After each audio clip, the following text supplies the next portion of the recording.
Hey, Myles here at Tactical Hyve with Dorr. We can't make it to the range today, but we have been planning on working on or talking about target transitions. If you follow our How to Shoot a Pistol series, that is going to be one of the next topics. And so we thought about how can we do that without being at the range, and there are different manners to do so. You guys already know that we really push dry fire, but there are other things that you can do to make it a little bit more entertaining. So in this video, what we're going to do is we're going to share some tips on how to do target transitions properly and how to speed things up. But also we're going to start off with a friendly competition here. We have our laser ammo, recoil-enable pistols, and some laser targets. So we're going to use that and just kind of see where both Dorr and I stand right now. And we'll share some tips on how to speed up your transitions and how to be more accurate with your shots. So if you're interested, stay tuned. It's going down. Up next, stay tuned.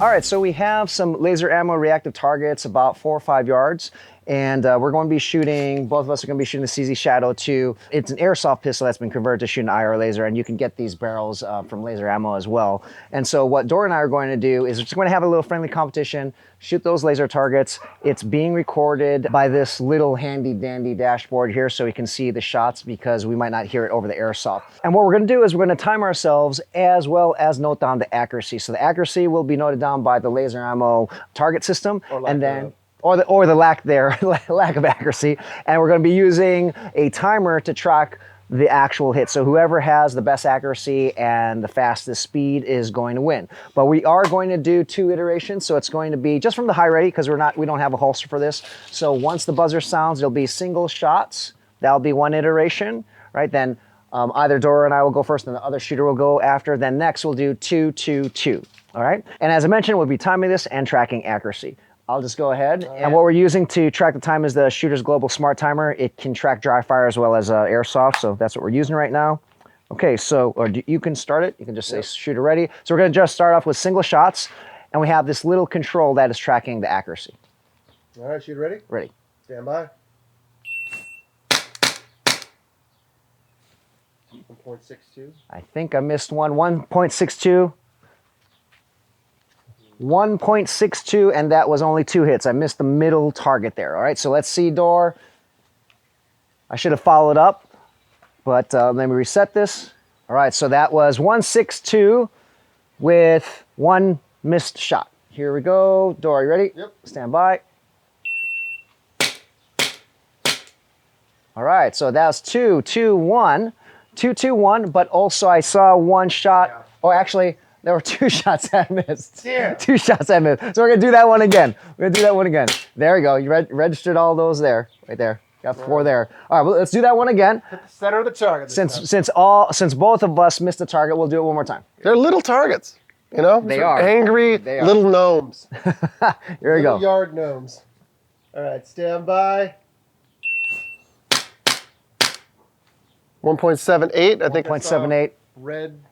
I Red may have. shadow. Okay, yeah, we got that time. We got all 3 shots. So 178 with all 3 shots in. 178 with all 3 shots in. All right, Dorr, are you ready? Ready. Stand by.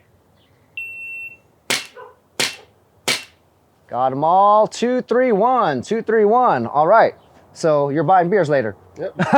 But we have second round now. We're gonna do 2 shots each. You can find Bud Light anywhere. Anywhere. No, it can't be Bud Light. You can find it anywhere. It's an amazing time we're living in. You can track the scores. And step up our game. Maybe some Bud Light seltzer. I don't know. All right, 2 shots. Stand by. 2 shots each target. Shooter ready? Yep. Stand by.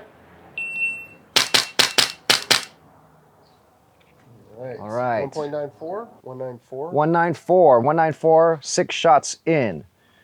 Dorr, are you ready? Ready. Stand by. All right, that was a 2-8-1, all 6 in. 2-8-1, all 6 in. So pretty cool setup here we have here, guys. We're gonna be talking about target transitions, and you'll see you can get the same type of training on specific skill sets for target transitions even at home. But now we're gonna dive into some tips to kind of speed things up. So now Dorr also has to, he lost the second round, so he has to We're stepping things up to Bud Light Seltzer. Yeah. All right, so here are 3 tips, guys, for target transitions. The first thing that you may have heard of is immediately after finish engaging one target, we'll just take the left target there and the furthest right target, okay, left and right. If you've already called your shot, you know you've hit that first target, immediately move your eyes to the next target. Very simple, right? But a lot of people don't do that quickly. So you have to be very aggressive with your vision. So immediately you take that shot. If you heard the sound that you hit the target or you saw a visible indication, immediately move your eyes to the next target. That is the first step, right? Immediately move your eyes. Now, when you do so, though, one thing that's important is also when you move your eyes, don't let this gun move away from your nose very far. So, for example, if I'm looking at you here and the target's over here, I don't want to move my head all the way here and my gun is still over here. Okay, I'm going to pretend that there's a bungee cord stuck with my nose in the barrel, so my barrel is not very far from my line of sight.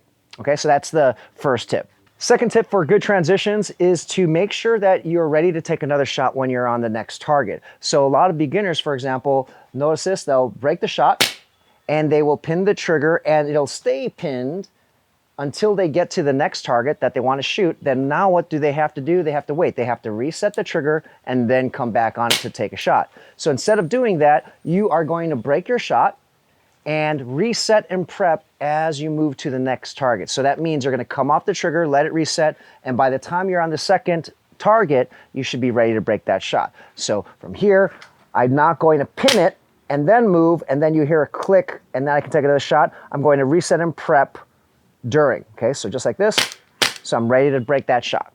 The last tip for efficient target transitions is to exit the target early. What do I mean by that? This is something that is can be quite difficult for a lot of shooters. If you know that you have called a good shot, meaning you know that you've hit your target already, whether it is because you know where your sight lifted or maybe your target has some kind of reaction, you immediately want to move away from that target, all right? So instead of staying here on this first target, maybe I take one shot and I'm waiting, okay? I already saw the red light, but I'm still waiting there. That's causing you to waste some time. So instead, if you've called your shot already, immediately and aggressively move to the next target with your eyes and then follow with your gun, okay? That is going to be very important rather than doing this. One, I stop and then I look. I want to break my shot and exit immediately. So those are 3 tips to shooting more effectively when you are approaching multiple targets. And as we dive deeper into this topic in future videos, you already have 3 major tips that are going to help you, so you can already begin to incorporate that in your practice. And don't think that you have to be on the range all the time to do this stuff. As you saw us, we're doing dry fire. Well, in this case, we're using IR lasers, and Laser Ammo has an entire offering. We even have a timer that can track, our dry fire shots, our airsoft shots, so you don't always have to be on the range. And proper dry fire can directly translate into good live fire technique.